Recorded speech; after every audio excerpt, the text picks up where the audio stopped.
Hello everyone, in this video I'm going to show you how to download and install fonts in Davinci Resolve.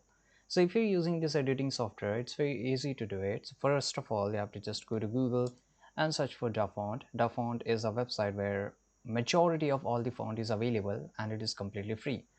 You can search for, if you know the font name, then it's great, you can search for it. If you need the genre, if you are looking for a very different kind of or unique kind of font, you can just look for the in the genre and you can select. So just for an example, if I like this one, right, Centello. So here you can see there's always a download option beside every font. Once I click on download, it is already downloaded here. Now I will go to my download folder and I will just extract it.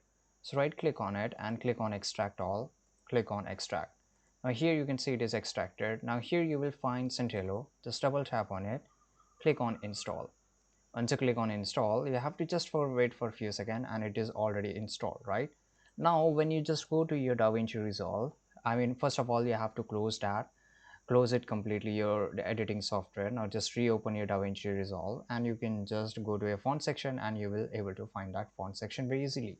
Same goes for Premiere Pro and any other editing software. So this font has completely installed in your operating system.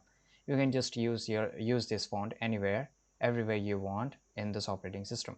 I hope you found this video very useful. Subscribe.